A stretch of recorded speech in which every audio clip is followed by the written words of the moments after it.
La siguiente ponencia es presentada por Fernando Bravo Arenas, bibliotecólogo del Departamento de Colecciones Digitales y Archivos Especiales de la Biblioteca Nacional de Chile. Nos presenta Depósito Legal Electrónico hacia una política de desarrollo del patrimonio nacido digital. Buenas tardes.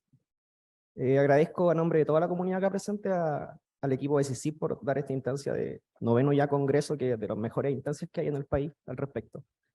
Y a todos ustedes también por la paciencia de esperar esta última presentación. Ya yo sé que están acá por eso y no por el cóctel ni por los, por los iPads que vienen después. Bien, mi presentación es más bien una revisión de literatura que yo he venido investigando desde los últimos estudios en la Universidad de Sheffield y también en las funciones que ejerzo en la Biblioteca Nacional con respecto al mejoramiento del depósito legal electrónico. Ya al ser una revisión de literatura, al ser también estudios de caso, buenas prácticas, es una exposición descriptiva, por lo tanto también más bien especulativa, ya no técnica del todo. Entonces, al final esto es como una especie de conocimiento de frontera, ya en cuanto a política, y como veremos, a pesar de las iniciativas que se llevan a cabo, no presenta aún una consideración en nuestro país o en nuestro territorio latinoamericano. Ya, razones hay muchas. ¿Cómo funciona esto acá? Ahí. Ya, primero vamos a una visión general. ¿De qué trata la presentación? Ya, lo que voy a hablar se basa más bien, tengo acá una especie de, en inglés se dice speaker notes, en buen chileno es un torpedo, ¿ya? Pero se trabaja, como le decía, en un trabajo conceptual ya del patrimonio nacido digital, ya sea institucionalmente o a través de una política de depósito legal electrónico, DLE, que lo voy a repetir varias veces esa sigla para no, ya, y visto esto como una prioridad para las instituciones o para el país, de una prioridad estratégica, ya más bien técnica, ya. Entonces vamos a ver el tema de un poco cómo yo imagino, porque esto yo lo imagino como una gobernanza de información, porque es algo que se construye colaborativamente, el origen, esta nueva era digital, el estudio marco conceptual, ¿cierto? Lo que implica y la situación en Latinoamérica, cuánto más avanzado y cuál sería como una crítica a lo que es el DLE.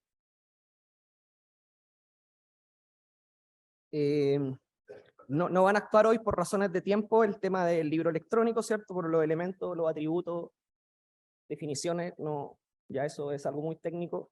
El depósito legal en el sentido del trabajo técnico que se realiza en detalle y el archivado de la web como una forma de hacer preservación del patrimonio nacido digital en cuanto a su herramienta y procesamiento. Igual en la presentación que va a ser subida a la página web del Congreso hay una extensa bibliografía y en ella hay 2 cursos gratuitos, o sea, un curso del International Internet Preservation Consortium, que es un organismo, obviamente, eje norte-occidente de las principales instituciones de la memoria que tratan de preservar Internet. Hay un curso ahí de archivado a la web y hay un manual que sacó el Archivo Nacional de Colombia sobre introducción al archivado de la web, las implicancias técnicas, herramienta y procesamiento. El tema de gobernanza digital,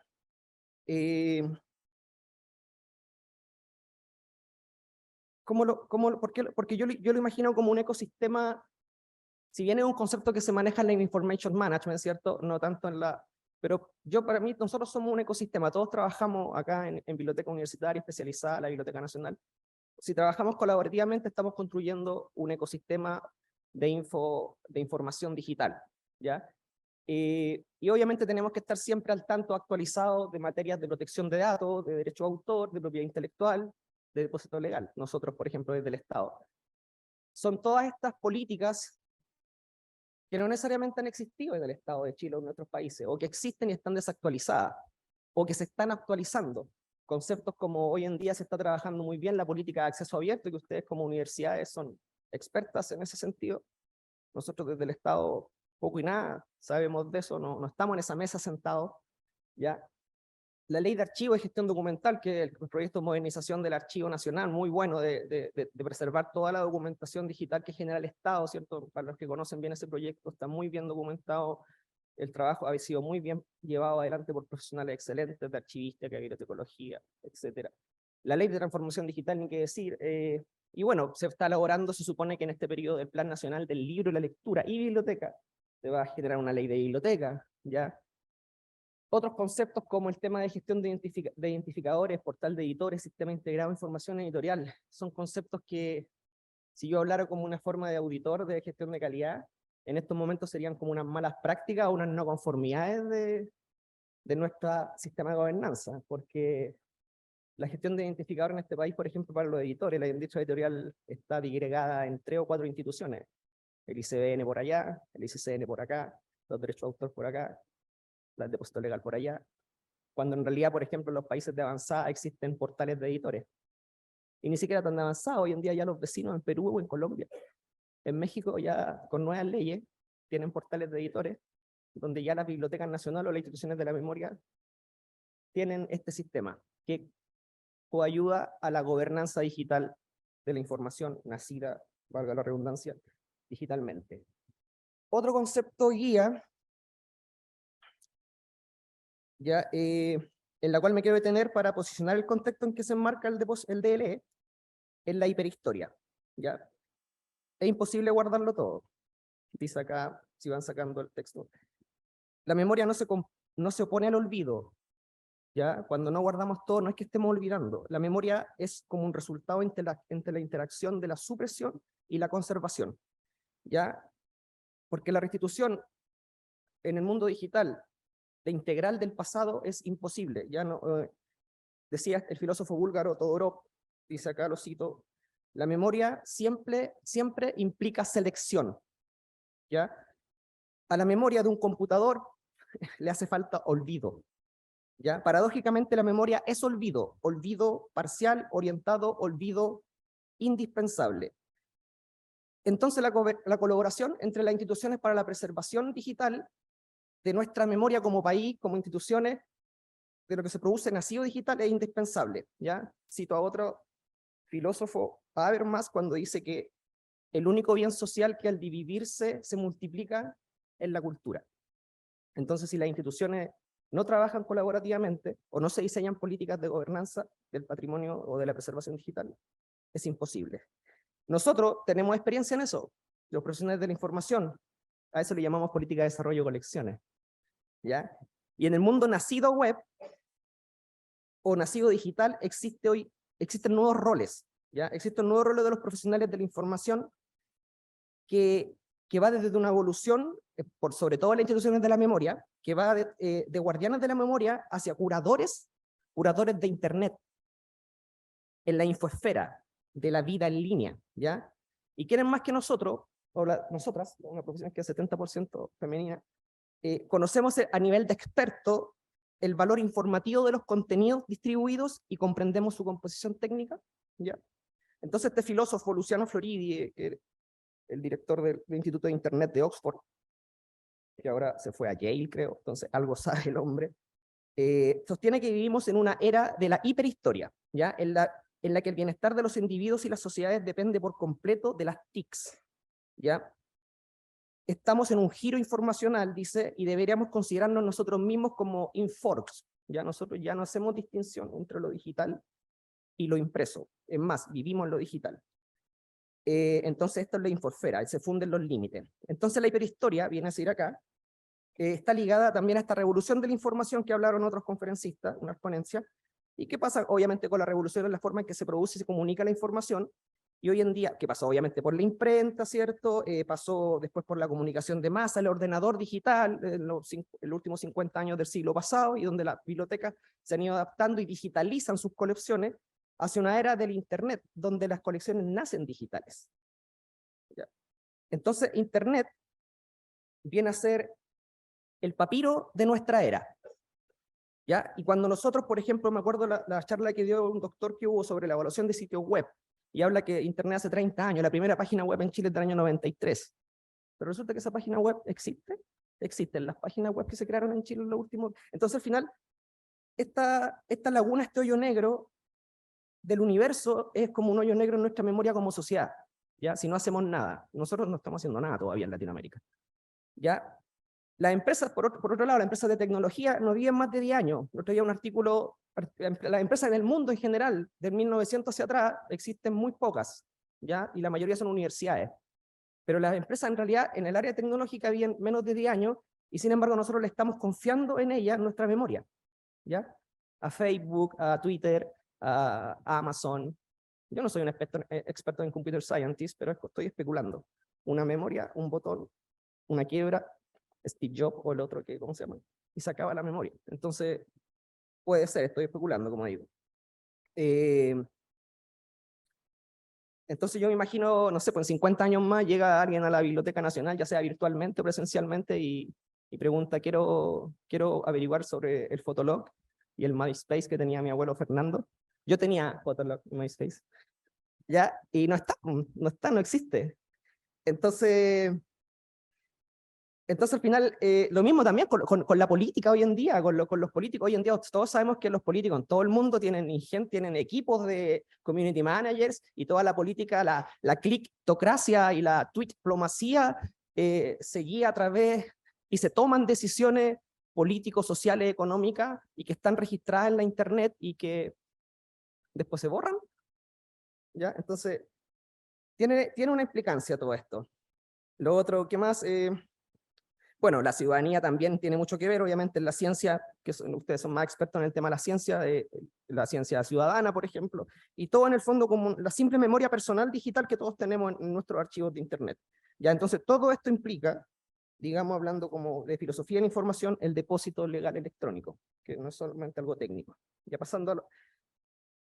Bien de tiempo. Ya, la ordenanza, el origen, brevemente, el depósito legal como tal se origina ya hace 500 años en Francia, ¿cierto? Con una ordenanza donde el rey pide que le manden todo el material a su biblioteca real. En realidad no era una estrategia de fomento lector ni nada por el estilo, era simplemente censura, porque las bibliotecas no eran accesibles, control de la imprenta. Entonces, el depósito legal también después, por 150 años, se desarrolla en Europa, los demás países europeos, y se mezcla hasta el convenio de Berna en el año 866, creo, con el copyright. Las dos cosas estaban ligadas, después ya no tanto. Factores de evolución, dicen otros autores, tienen que ver con lo que menciona acá, la evolución de la educación para que hubiera acceso a los materiales en Inglaterra, al patrimonio, el estado de la cultura en Francia, es el país más evolucionado en ese tiempo de Europa, al control bibliográfico que ejercían en Alemania, el país originario de las grandes editoriales y los impresores, ¿cierto? A la identidad regional y local de los italianos, que son expertos en temas de preservación, de conservación, de patrimonio. Y en el fondo se transforma durante estos 500 años el depósito legal en el principal mecanismo para construir y preservar el patrimonio bibliográfico. Hay una definición ya de un documento del año 2000, que fue como un compendio hecho por un experto, que mandatado por la IFLA, por la UNESCO, y que está acá. Ya esta presentación va a estar, no lo voy a leer, pero en el fondo es, como les digo, el depósito legal es depositar en una institución nacional reconocida. No necesariamente una biblioteca nacional, porque en Finlandia, en otros países, las bibliotecas nacionales son las universidades, hay bibliotecas de otro tipo que ejercen también de depositarias de la memoria. También, bueno, se definen estudios en encuestas que hay, en las cuales lamentablemente Latinoamérica no participa, en una encuesta que se define como las principales funciones y tareas de las bibliotecas en el siglo XXI. De los 32 países de Iberoamérica participaron 4. Chile, por suerte, estaba ahí.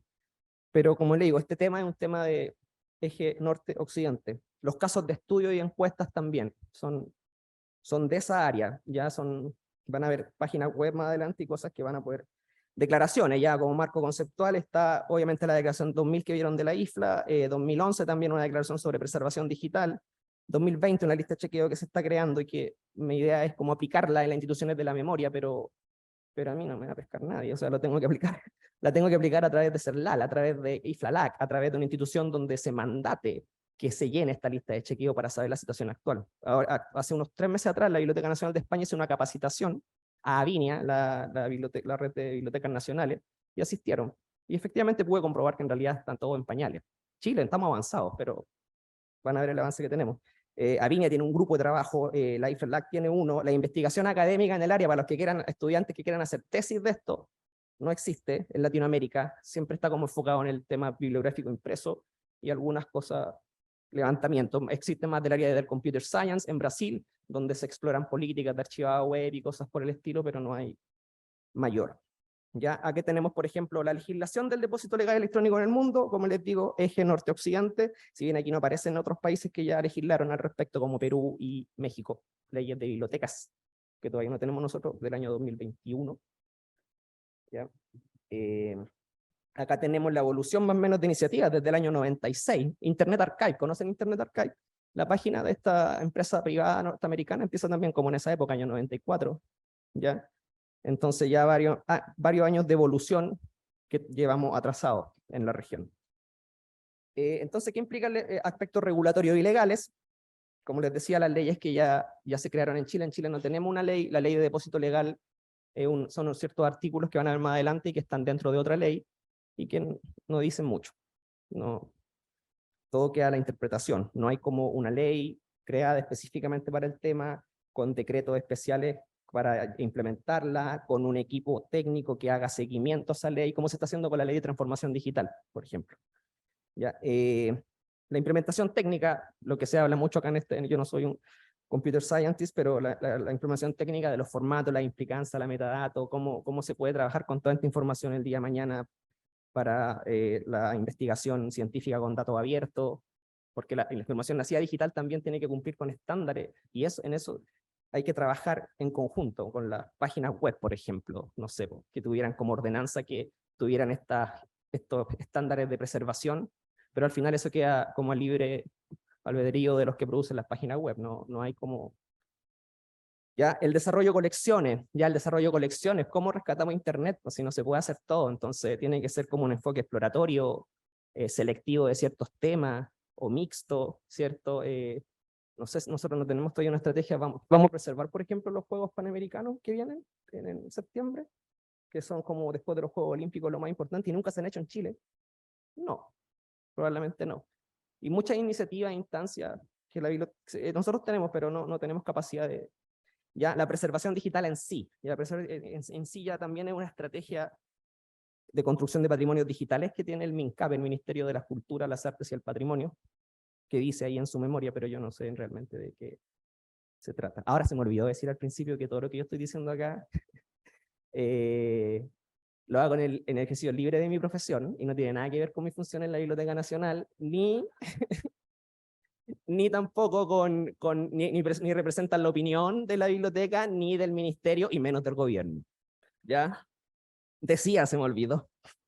Calla, Fernando. Bueno, el concepto de brechas de preservación no intencionales. Entonces, ¿ya? Y el concepto de duplicaciones necesarias de esfuerzo. Es necesario que nosotros, por ejemplo, le pidamos a la Universidad de Chile que nos deposite todos sus libros electrónicos, sus revistas electrónicas, todo. Si ustedes a lo mejor tienen mejores sistemas de preservación y políticas que nosotros. Entonces, por eso se habla de preservación colaborativa en el mundo, pero las leyes son como todavía muy anquilosadas. En Chile, ya el 87 se crea el .cl, la primera conexión, el primer sitio web de la Universidad de Chile. No tengo idea si existe ese sitio web, ya, no existe. Lo más probable es que no. Existe una captura del sitio web. Mira qué bien. Pero ya, y el total de dominios hoy, si usted se mete en anic.cl, el organismo de la Chile, creo que son como 750.000 sitios web que se han creado en Chile. Activos no sé cuánto hay, pero como que nada, pues, o sea, tú te metes a anic, creas el sitio, el permiso, y después para borrarlo ellos lo borran, pero lo borran. O sea, como que, ¿ya? Entonces, la evolución de la ley en Chile del año 25 al 2013 pasa por, yéndonos directamente al 2001, que se crea esta ley. Es que yo leí la historia de la ley, así como, pero ¿cómo? ¿Ya? Y la ley es como conservadora, conceptos que usan. Se crea el depósito mixto, que nosotros todavía no hacemos depósito mixto. ¿Ya? ¿Para qué queremos 5 copias de un libro si nos pueden mandar 2 nomás y nos mandan una digital? ¿Para qué queremos 5 copias de revistas si nos pueden mandar una y una digital? Y eso incluso le hace más fácil la vida al usuario, porque ya accede directamente a lo digital y no hay que ir a las bodegas, a las catacumbas de la biblioteca o a la... ¿Ya? Soportes electrónicos, habla de soporte electrónico. Siempre se pensó en lo electrónico en un soporte, no en nacido digital. Es lo mismo en la modificación del 2013, que en realidad la modificación se hizo para la Cineteca y para reducir copias de 15 que había antes a 5, pero se desestima el libro electrónico. Ahí lo dice claramente la historia de la ley. No quisieron hablar del libro electrónico porque era algo que se estaba estudiando, que no se sabía. ¿Ya? Bien de tiempo. La ley dice 5 ejemplares. menciona el concepto de soporte electrónico de las publicaciones seriadas, sobre todo, pero no ya.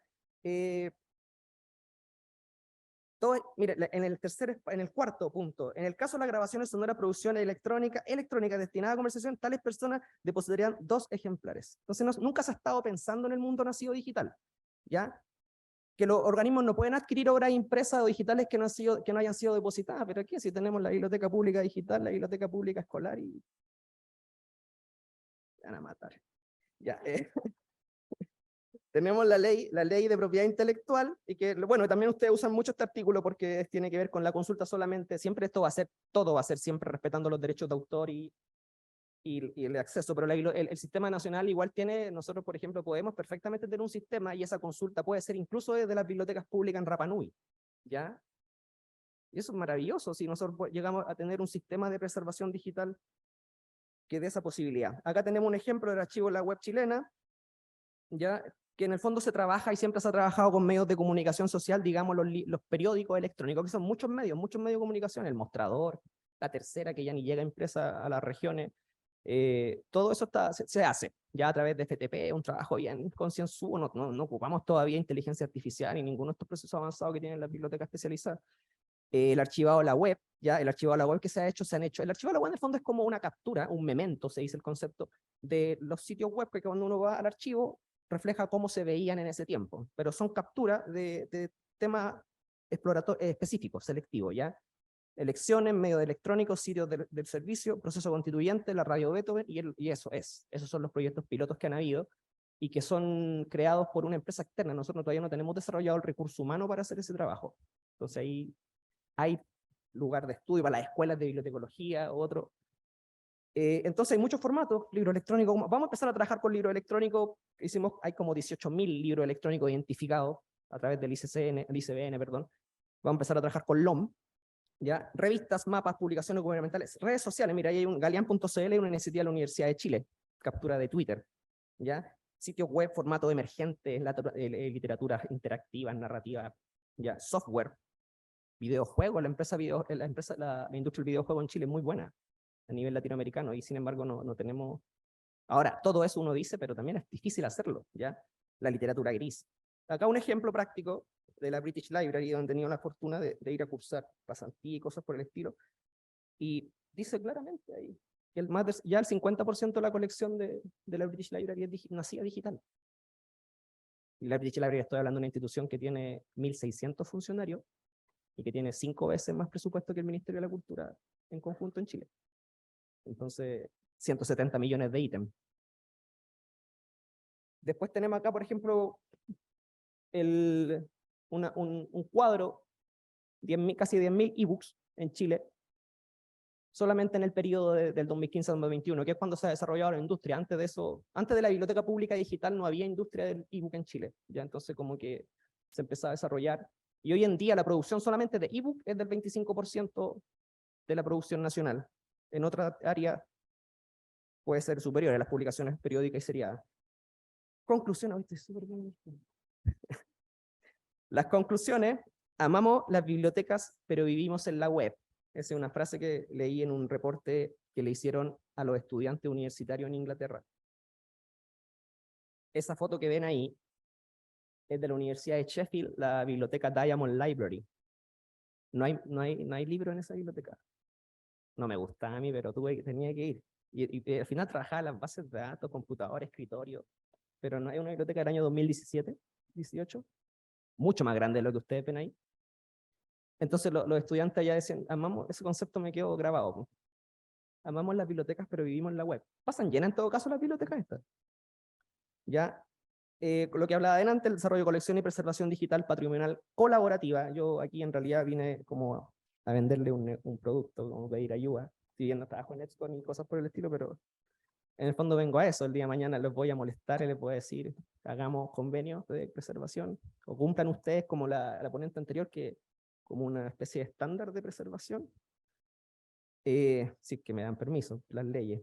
¿No? Y después la legislación está fuera de contexto del mundo digital. Ya está pensada, como les venía expresando, expresada en un mundo impreso que hoy coarta las posibilidades de uso, necesidades y formas ya en el acceso al uso de la información que es nacida digital. Y esto incluso ya está también está siendo estudiado con estudios de usuario. Y las instituciones de depósito hoy en día tienen un nuevo rol, ya tiene que ser pensada como un nuevo rol y un liderazgo donde se incorpore actores en gestión colectiva de recursos, proveedores de servicio. Entonces ya tengo que convencer a mucha gente. Eso. Ahí están mis redes sociales. Las otras no son tan sociales, así que no las doy. Y ahí está una extensa bibliografía, ya, para que quienes se interesen en el tema vayan, linkeen, y están los cursos de archivado la web que les digo, las encuestas, etcétera. Es un tema muy bonito, ¿ya? Yo lo quiero igual como ir dejando de lado para que otras personas se hagan también interesando en el tema, ¿ya? Porque necesita trabajo técnico, trabajo de experto en el área.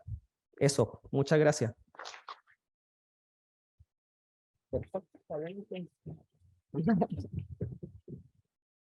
Ah, ¿verdad?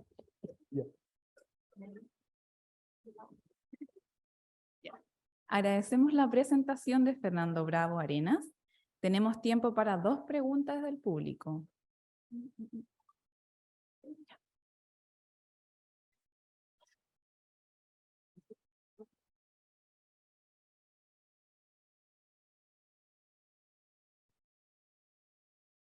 Con piedad, por favor.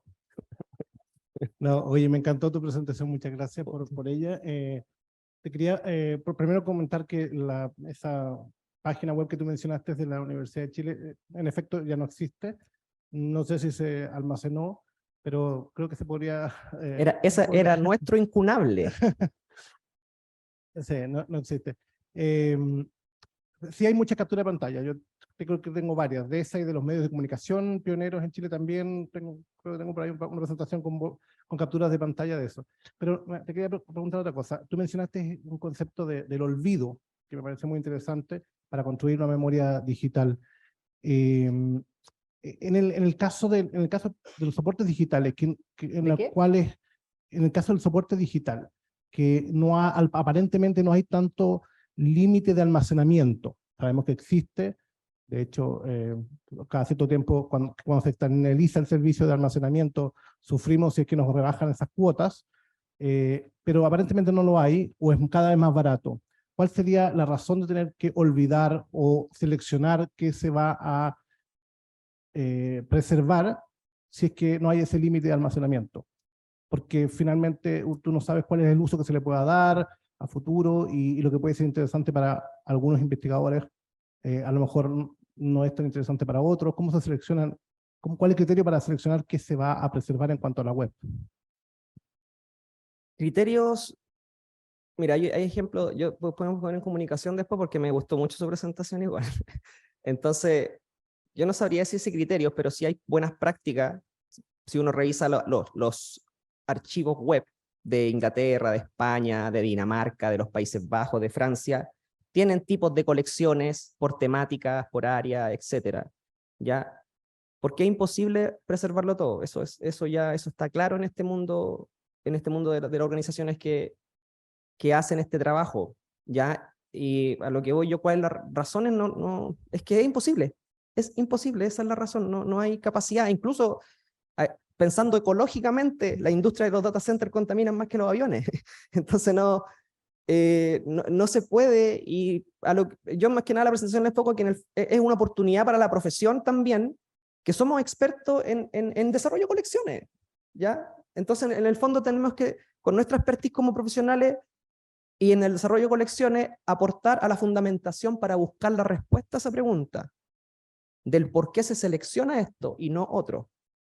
Entonces nosotros tenemos que ser curadores de contenido, como lo hacen los curadores de arte, los curadores de otra área, que en el fondo dicen lo que va a valer y lo que ponen en valor. Yo no soy experto en patrimonio, no soy experto en esos procesos, pero nosotros creo que podemos volvernos expertos en curadores de la web, y obviamente como todas las ciencias de la información, es una área interdisciplinaria. Necesitamos el trabajo de los expertos en computer science. Hay ciertos procesos que en los bibliotecarios están al inicio del proceso, sobre todo en la selección, en la selección y en el diseño política. Y después ya vienen los otros profesionales que son computer scientists, que enseñan todos los procesos, la política, las compras, la tecnología, que están ahí en contacto. Pero es un trabajo en equipo.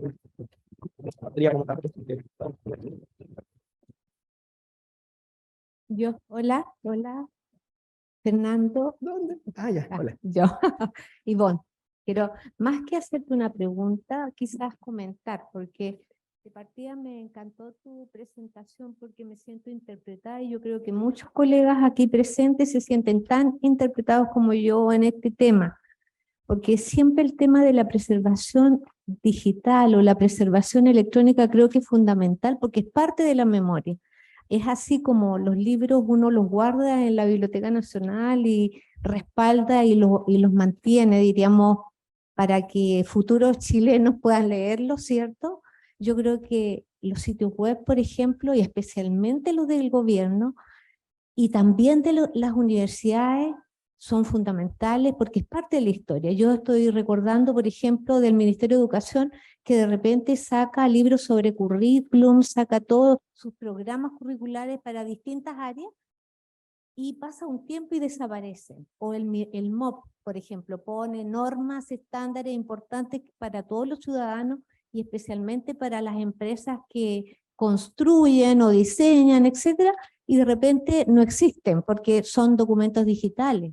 Lo mismo pasa con las normas que se están publicando, por ejemplo, para diseño de estructura, etcétera, y que en este momento no se venden impresas. Tú tienes que suscribirlas y puedes consultarlas, incluso la puedes imprimir, pero tampoco hay una, como Y diríamos, esas normas una por ley tienen que llegar por depósito legal. Entonces, ¿me entiendes? ahí, o debería. Entonces, yo creo que es súper importante y quizás es oportuno que tú hayas presentado esto acá, porque acá están todas las universidades, la mayoría, o por lo menos con un representante en donde se puede generar una especie de iniciativa que entre todos pudieran desarrollar algún proyecto relacionado a este tema, porque yo creo que las mismas universidades, tú mismo hablabas de la Chile, que siempre fue la que inició como algunas, diríamos, iniciativas respecto a sitios web. Ellos normalmente diseñaban con base de datos enganchados al sitio web y todos los artículos que se publicaban se almacenaban. Sí. Entonces, es triste ver que esto se va a perder. Y eso es parte de la historia. Yo creo que así como lo impreso, esto también es parte de la historia. Y también entrega contenido y también apoya a los demás ciudadanos. Claro. De la hiperhistoria, el concepto que la hiperhistoria se construye digitalmente. Ese es el concepto que hay, a lo que voy. Ya en 100 años más, a nosotros nos van a investigar digitalmente. Este congreso que está acá está siendo transmitido por Zoom, va a quedar respaldado en un sitio web. Porque no van a imprimir las presentaciones y las van a guardar en un archivo de la oficina de Rodrigo. Y en 100 años más, ¿qué va a pasar? Se perdió el congreso. Bueno, Entonces claro, eso. Y no solo eso, sino que además pasa el tiempo y los sistemas ya no se pueden rescatar porque están en otro formato, porque no hay forma de... Sí, o sea, técnicamente, o sea, por eso es una locura, ¿no? la literatura identifica 4 áreas que regulaciones, implementación técnica, hay mucho que trabajar. Entonces, y tenemos ahí un campo, no campo minado, una mina de oro, perdón. Así que creo que es importante, quizás un punto que podría motivar a muchos de los colegas a generar alguna iniciativa que de verdad vaya a proteger el patrimonio no tangible, porque toda la web no es tangible. Gracias. De nada, gracias a usted. Chao. Damos las gracias a nuestros expositores.